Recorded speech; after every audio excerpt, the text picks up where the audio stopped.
Hey guys, we're going to come back with another video for the run defense, and now we're going to start looking into more specific defenses against different formations that you may be seeing more frequently and that you may struggle on. And the first one is going to be the single back tight slots. It's got the halfback pitch and it's got the halfback dive. What's really unique about this formation, and it's something that, it's very overpowered. You're going to see it a lot because it was used a lot in the Vegas tournament, where because of the fact that you can go ahead and flip it, you can go ahead and do some motion, you can do a lot of different things with it, it can definitely get overpowered. And a lot of people in the pros that were in those tournaments had a really tough time slowing it down, and the person who ended up winning it really spammed this play the entire time. So you're going to see this a lot more online because people know how effective it is. We want to make sure that you have run defense to stop it. Now, if you remember what we did and we looked at what was the best way to stop outside runs, that's what we got to stop first. You got to stop the halfback pitch because that's going to be a play that's going to really give you fits if you don't stop it. So that is the main concern, stopping that, but also being able to stop the halfback dive. So let's go take a look at a cover 2 defense. And the reason why I say cover 2 is because when we're talking about run fits, cover 2 does the best job of stepping up and using the cornerbacks as their run fit assistants and making sure that we stop it. Now, cover 2 doesn't do a great job against inside runs because you don't have safety help when it comes to running down. So that's the dilemma that you've got. You've got a cover 2 that does great against outside runs, but that you don't have a inside run fits from your safeties with a cover 2. So what are we going to do? Let me go ahead and show you how we can make this work. Okay, so Tampa 2 is what we're going to call at a 3-4 odd, and we'll go ahead and pick the halfback pitch play. So let's go ahead and look at this defense and the run fits to show you why we want to pick a cover 2 to start off with. Okay, so what you're going to see is that you got run fits from both sides when it comes to outside contain. When you go ahead and base a line and press, what that's going to do is get them in a position that's the most wide, and that's what we want. Now, the next thing we want to do is we want to spread our linebackers, okay? And the reason why we want to spread our linebackers is we want to make sure that we have the ability to get them as close to the possible to the outside, because we're going to manually move both these guys out. So what I do is I base a line, I press, I spread my linebackers, and then what I do is I put them all in zone, okay? We don't really need them to be blitzing for this to work. We just need them to get in the way.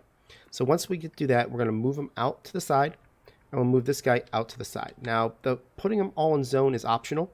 That's all it's going to do is give you an additional zone player, okay? Does not need to be done. All that's going to do is change the player on the left-hand side. He'll be blitzing, but that's basically how I like to do it.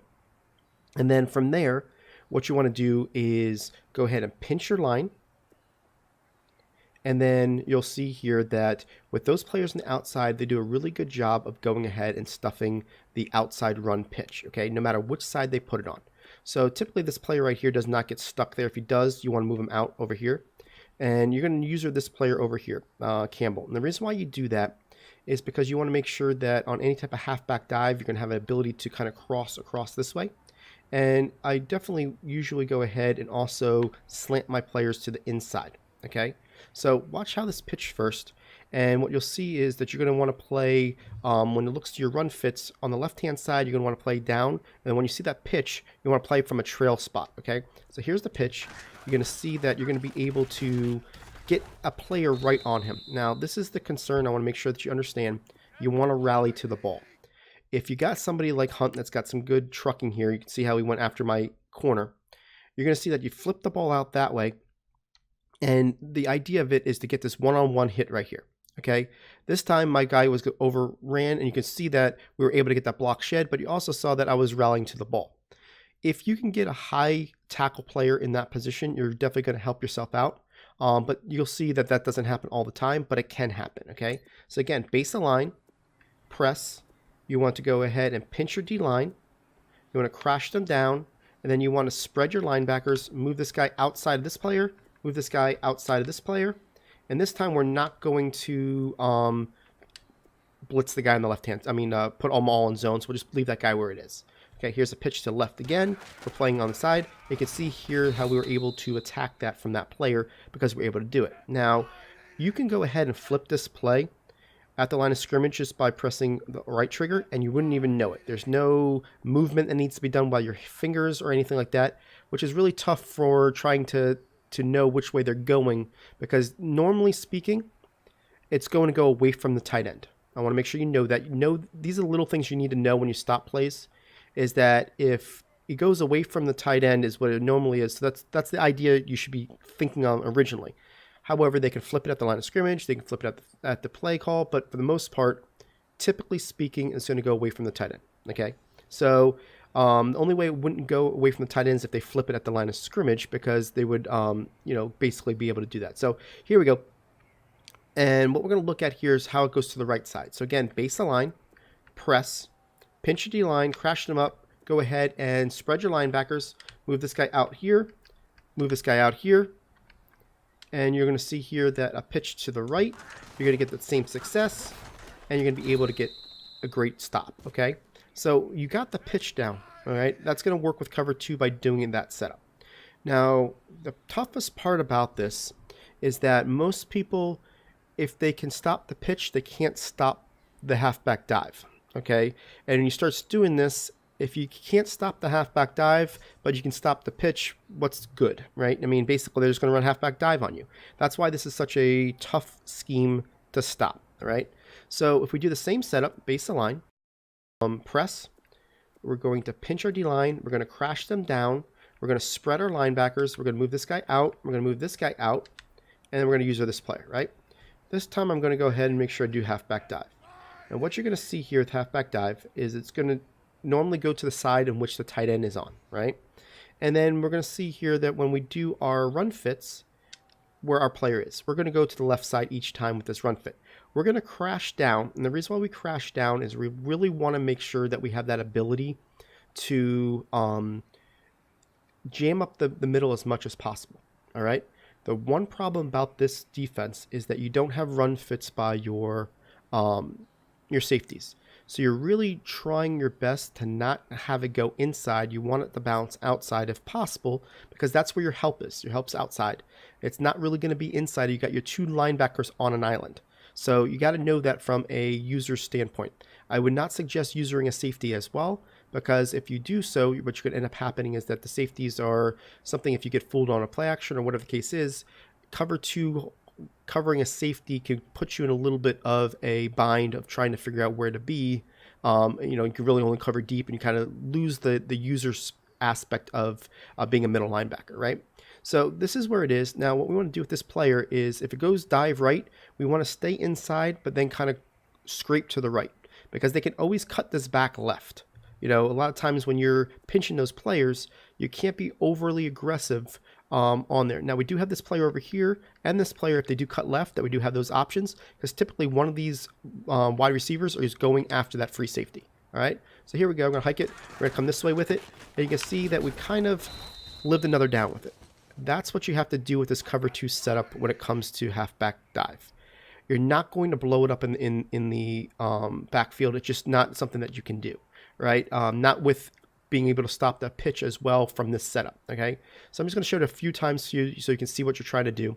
So basically, again, you're base aligning, and then you're pressing, and then you're going ahead and you're spreading your linebackers, you're pinching your D-line, you're moving your linebackers out because you're worried about the pitch, and then from here, you're basically just crashing down. We're going to do the halfback dive, and you're kind of blowing it up right there, right? See, I missed it. I was a little overly aggressive. They got about 4 or 5 yards on it. Can I blow that up? Yes. Is it going to be likely? Not so much, depending on really, you'd have to anticipate it. Now, what I didn't show you on the pitch play, I want to jump on real quick. What they like to do is they like to go ahead and motion somebody over. So if you motion somebody over, you're still going to have the ability to kind of be okay with this when you do it this setup. So we're just going to move this guy over. And when I said which side you wanted to be, it's got to be on the opposite side of hill, okay? By the time you've moved those guys out, you can go ahead and if they do the motion at that point, by all means, if you want to motion them out even more, you can, right? Because now you're expecting him to be going to the left-hand side with the pitch. But typically speaking, you're going to stay your guy pretty much over here, and you're just going to kind of know which player to user. And if they're going to hike it to the left, it's going to most likely be the pitch. You're going to see that you're still going to have some good success because you're going to be outside. That player typically goes after, you'll see here, he'll typically go out, and then you're having that angle, he kind of gets lost. So his first assignment is, can he get here? But we've already taken that angle down. So now he's going to go up the field, and we're going to have that ability to really do a good job of stopping it, even with the ability to get the motion. Now, typically speaking, I like it where we're in a 3-4 alignment, not in a big formation, because I want my linebackers out there to stop this, okay? So that's basically how this would work in this. Now, if you're having a tough time stopping the halfback dive, I'm going to give you an alternate setup that I also do like, okay? So let's go take a look at it. So the other way we can go with this is to go ahead and call cover 6 or cover 9. And let me explain before I get to show you cover 9 why this is the case. Both coverages are going to be a cover 4 on half the field, a cover 2 on the other half. Cover 6 is a cover 2 on the left side of the field, where it's cover 4 on the right side. Why is that a great thing for us? Well, we can stop the pitch to the left while also getting a run fit from our safety to help with the halfback dive on the right side of the screen. So it's something that we would want to call when we are on the right hash mark. And the reason why is because if somebody's on the right hash mark, one, we're more likely to go ahead and toss it to the wide side of the field. And two, if they would toss it to the short side of the field, we have a much better opportunity to cover less ground from a defensive standpoint, which gives us a much better comfort in stopping it. Now, when we go to look at cover 9, you're going to see it's the absolute flip of this play. So if somebody was on the left hash mark and we expected them to toss it to the right, we can do a cover 9 where the cover 2 will be on the right side, and we'll have the cover 4 on the left side, any type of dives or anything on that side. So I want to make sure you see them. I want to go ahead and call cover 6 and kind of show you exactly how this can work and how we can set up two different ways to kind of get the same results depending on what your comfort level is on stopping the dive. So let's go take a look at it. So we got the ball on the right hash, and what you'll see here is we got pitch left, right? So we're going to do the same thing we were doing before. We're going to base the line. We're going to press. We're going to go ahead and spread our linebackers, pinch our D line, crash them down, move this guy out to outside of that player, move this player out to outside of this player, and we're going to user this player, okay? So what we're going to do is look at our run fits. See how we gained this player right here? He is now going to be a player that's going to help us when it comes to the halfback dive. Pitch left, it really doesn't matter, right?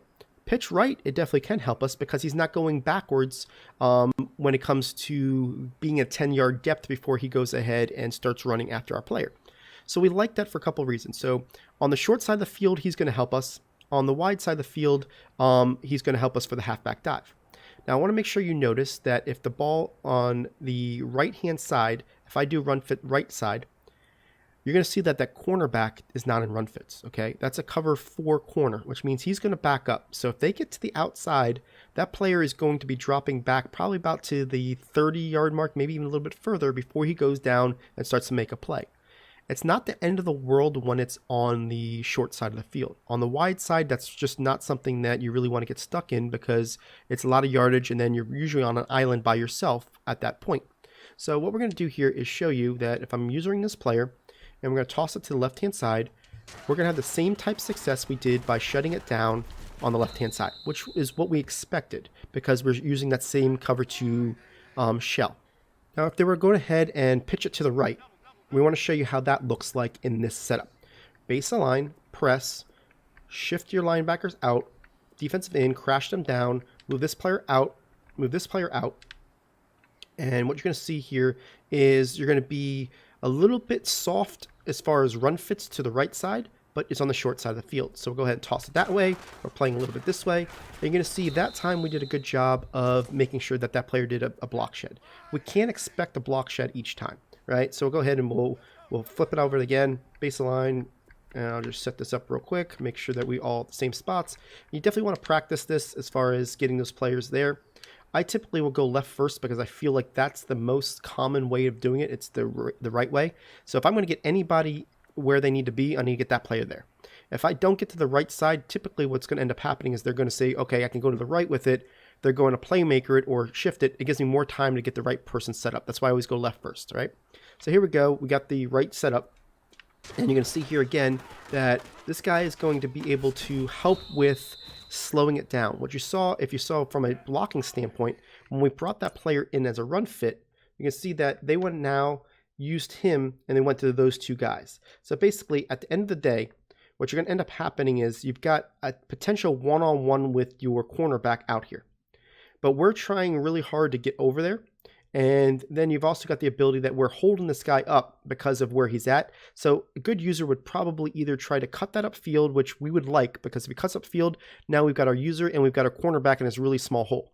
If he goes outside with it and tries to go all the way out like this guy does and kind of loops it, it's going to be a one-on-one with that cornerback, which by all means, it's not a great situation for us, but it will slow him up in order for us to get gang tackling. So you got to know when you're going to the right side, the short side of the field, you really got to make sure that you know you want to clean up because you're going one-on-one with that one player and being able to do it. So you see how that works. Now, how does this help us against the halfback dive? All right, so we'll go ahead and do halfback dive. We're going to do base of line, press, pinch, crash, spread our linebackers. And what we'll see here is move this guy over, and now we've got this player in run fits to help us with the halfback dive. So if you're having trouble with the halfback dive, this gives you an extra person to help you stop it. So here we go, put it through here, and we're going to go, and you see that time we're able to get a block shed. We were kind of pinching that hole as well, but you can definitely see how that works. Now, here we go, base the line, pinch, crash, spread our line, move this guy over. Okay. So this is why I like to stop halfback dive when it comes to needing a little bit more help, right? So here it is. We'll do halfback dive again. And now we're going ahead and we're going through there and we're just pinching that spot, right? Now, if you're having a tough time stopping the pitch to the short side of the field, there's one other option for you.